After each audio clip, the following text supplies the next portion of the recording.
भीमराव अम्बेडकर अमर रहे, अमर रहे, अमर रहे। डॉक्टर भीमराव अम्बेडकर अमर रहे, अमर रहे, अमर रहे। डॉक्टर भीमराव अम्बेडकर अमर रहे, अमर रहे, अमर रहे। डॉक्टर भीमराव अम्बेडकर अमर रहे, अमर रहे।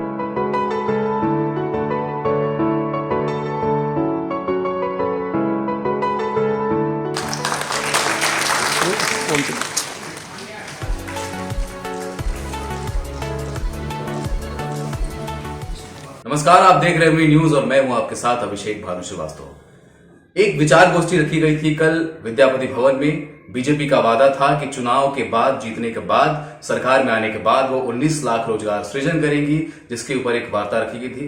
कल अंबेडकर जयंती भी थी और कबीर के सारे लोग वहां पर उपस्थित थे, जिसकी अगुवाई, इस वार्ता की, संवाद की अगुवाई की थी संजय पासवान ने, जो कि पूर्व केंद्रीय मंत्री रह चुके हैं। साथ में वहां पर शिरकत करने के लिए मौजूद थे बिहार सरकार में जो मंत्री है अभी फिलहाल, मंगल पांडे जी, मुकेश सहनी जी, उसके बाद अमरिंदर प्रताप सिंह जी। तो वहां पर यह चर्चा हुई कि 19 लाख रोजगार किस तरह से पैदा किया जाए बिहार के अंदर, और जिसको लेकर एक लंबी वार्ता हुई। एक प्रेजेंटेशन भी पेश किया गया उद्यमी महासंघ के जो सचिव हैं, जो मुखिया हैं अभिषेक, उनकी तरफ से। तो आइए देखते हैं पूरी तरह से इस प्रेजेंटेशन में, इस वीडियो में क्या क्या निकलकर सामने आता है, किन किन विभाग में कितना रोजगार मिलता है। कि यदि कोई व्यक्ति परिस्थिति और परिवेश बस किसी गरीब घर में जन्म लेता हो, परिस्थितियों से जूझ के आगे बढ़ता हो, फिर भी वह उस उच्चतम शिखर तक पहुंच सकता है जहां किसी व्यक्ति को महामानव कहा जाता है, और यह व्यक्ति वहां तक पहुंचने में सफल रहे। मैं कोई राजनीतिक चर्चा नहीं करना चाहूंगा, लेकिन इतना जरूर कहना चाहता हूं कि आज अंबेडकर जी उस गरीब परिवार से निकल के यहां तक पहुंचे। वर्तमान में यदि हम देखते हैं तो देश के अंदर अपने प्रधानमंत्री भी उसी तरीके से दिखाई पड़ते हैं कि गरीब घर का बेटा निकल के आज इस देश की सेवा कर रहा। मन के अंदर संकल्प शक्ति, इच्छा शक्ति जो होती है, वह संकल्प शक्ति और इच्छा शक्ति व्यक्ति को शिखर तक पहुंचाने का काम करती है। और मैं समझता हूं कि अम्बेडकर जी का जब बाल जीवन रहा होगा, जरूर उनके मन के अंदर की इच्छा शक्ति और दृढ़ इच्छा शक्ति ऐसी रही होगी, जो कुछ भी उन्होंने कठिनाइयां, परेशानियां अपने जीवन में, अपने सामने, अपने आंखों से देखी, उनके मन में यह संकल्प रहा होगा कि इन परेशानियों से समाज को हम आगे निकालने का काम करेंगे, और समाज को आगे निकालने में अम्बेडकर जी सफल है। इसलिए आज की पीढ़ी के नौजवानों को भी मैं कहना चाहता हूं कि हम सब लोगों के मन के अंदर भी मजबूत इच्छा शक्ति होनी चाहिए, और मजबूत इच्छा शक्ति होने पे हम जीवन में कुछ पा सकते हैं, कुछ कर सकते हैं। जीवन के अंदर जो हमने अपने सपने संजोए हैं, उन सपनों को प्राप्त कर सकते हैं। हमने जो लक्ष्य तय किया है जीवन का, उस लक्ष्य तक पहुंचने में हम सफल हो सकते। और मेरे मित्र मुकेश सहनी बैठे, मैं आप सब लोगों से कहना चाहता हूं, जज्बात क्या चीज होती है, इस भाई से सीखना चाहिए। मेरा 6-7 साल का सफर है, और मुकेश सहनी पहले राजनीति में बहुत दिलचस्पी नहीं रखते थे। जस्ट एक अवसर था जब कभी मुकेश सहनी जी को एक राजनीतिक काम से जुड़ने का थोड़ा अवसर मिला, या उनके मन में इच्छा आई कि हमको गांव के लिए कुछ करना चाहिए। उसी समय मेरा संपर्क मुकेश सहनी जी से हुआ, लेकिन मन में जज्बात मुकेश सहनी के चला रहा कि अपने समाज के कठिनाइयों के लिए हमको लड़ना है, आगे बढ़ना है। और यह व्यक्ति यदि संघर्ष करता रहा तो अपनी पहचान से मुकेश सहनी बनाई वाले सामने। मैं ये कहना चाहता हूं कि कभी बचपन में जब जीवनी हम पढ़ते हैं अम्बेडकर जी का, अम्बेडकर जी को बहुत कठिनाइयों से जूझ के आगे बढ़ना पड़ा। उनका मन का संकल्प शक्ति यदि थोड़ा भी डगमगा जाता, यदि वो कहीं कमजोर पड़ जाते इच्छा शक्ति से, तो आज जिस महामानव की तस्वीर रखकर हम लोग पूजा कर रहे हैं, शायद उस महामानव के अंदर के जो गुण थे, उस महामानव ने जो इस देश को दिया था, ना वो देश को दे पाते, ना उनके गुणों को हम समझ पाते, ना इस महामानव का लाभ इस देश को मिलता। इसलिए हम सब लोग को दृढ़ इच्छा शक्ति और संकल्प के साथ आगे बढ़ना चाहिए।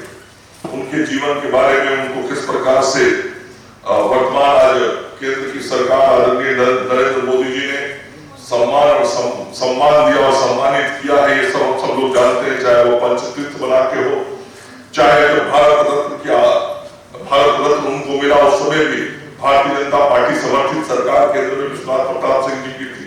हमेशा ऐसे महामानवों का सम्मान भारतीय जनता पार्टी और एनडीए ने किया, चाहे वो सरदार वल्लभ भाई पटेल हो या देश रत्न बाबा साहब भीमराव अम्बेडकर, ऐसे जितने भी महामानव हुए हैं, हम सब लोग दलीय भावनाओं से ऊपर उठ अपने सभी महापुरुषों का सम्मान करते हैं। और आज के जो हमारे प्रधानमंत्री हैं, भारत की सरकार है, ऐसे महामानवों के सम्मान के लिए जो कुछ भी किया जा सकता है वो सब कुछ करने का प्रयास करते हैं। और खास करके आज के दिन जो अनुसूचित समाज के आर्थिक, सामाजिक, राजनीतिक विकास की चिंता की बात होती है, आर्थिक, सामाजिक और राजनीतिक विकास के लिए भी जो प्रयास किए जा रहे हैं, सरकार के स्तर पर हो या संगठन के स्तर पर, दोनों स्तरों पे हमारे विचारधारा के लोग इस काम को करते हैं। क्योंकि हम लोग उस विचारधारा के लोग हैं जो पंडित दीनदयाल उपाध्याय का विचार है, और वह विचार है समाज के अंतिम पायदान पर बैठे हुए व्यक्ति को केंद्र में रखकर सारी योजनाओं का सृजन और निर्माण करना। और हम लोग उस विचार से प्रेरित होकर काम करते हैं जो बाबा साहब भीमराव अम्बेडकर के भी विचार रहे हैं, समाज के हर गरीब लोगों के सामाजिक, आर्थिक, राजनीतिक उत्थान की चिंता करना। और उस विचारधारा से प्रेरित होकर हम सब लोग काम करते हैं। मतलब बाबा साहब अम्बेडकर के विचारों को हम आगे बढ़ाने वाले लोग। एक बात की चर्चा जरूर यहां कहना चाहता हूं, आप सब लोगों ने धारा 370 की चर्चा भी सुनी होगी, और भारत के प्रधानमंत्री और वर्तमान गृह मंत्री ने उस धारा 370 को खत्म किया। आपके ध्यान में होगा ही कि जो भारत का संविधान बना है, उस संविधान के रचयिता विभाग में इस काम पर फोकस किए हुए हैं कि किस प्रकार से हम अपने विभाग के माध्यम से अधिक रोजगार का सृजन कर सकते हैं। मैं बार बार रोजगार शब्द को कह रहा हूं, और हमारी पार्टी गठबंधन भी रोजगार की बात करती है। रोजगार मतलब सरकारी नौकरी नहीं, रोजगार मतलब सरकारी नौकरी भी उसके अंदर है, लेकिन अन्य प्रकार से आय के साधन को खड़ा करना और खड़ा करवाने में राज्य की सरकार की तरफ से नीतिगत सहयोग देना और भारत की सरकार की तरफ से, बैंकों की तरफ से आर्थिक सहयोग देना, ये सारा कुछ जोड़ के रोजगार का सृजन होता है। और सभी लोग, सभी मंत्री मुख्यमंत्री जी के नेतृत्व में इस काम में लगे हुए हैं।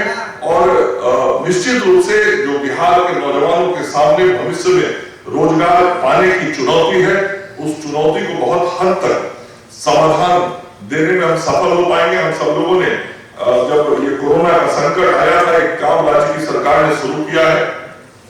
जो हमारे घर के भाई बंधु बाहर रहते हैं, जो अलग अलग प्रकार के विद्या में, काम में गुणी हो गए हैं, स्किल्ड हो गए हैं, ऐसे सभी लोगों का स्किल मैपिंग कराने का काम भी राज्य सरकार के द्वारा कराया जा रहा है।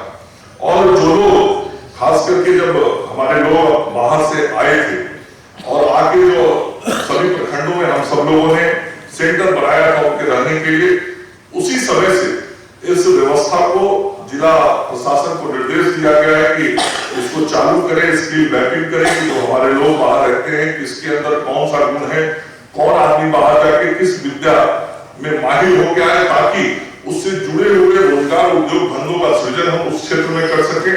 और यदि उस प्रकार के काम धंधे उस क्षेत्र में चल रहे हैं तो उन काम धंधों से उनको जोड़ने का काम कर सके। तो ये स्किल मैपिंग का काम भी राज्य सरकार के द्वारा किया जा रहा है, ताकि हमारे जो भाई बंधु बाहर रहते हैं वो यदि बिहार लौट के आना चाहे, अपने घर पर रहना चाहे, यहाँ रोजगार करना चाहे, तो उस अवसर को भी हम पैदा कर सके। उस दिशा में भी बिहार की सरकार काम कर रही है। आज बहुत ही समसामयिक यह जो विषय है, उस विषय पर चर्चा करने का अवसर आदरणीय संजय पासवान जी ने दिया है। मैं उनका हृदय से आभार व्यक्त करता हूं।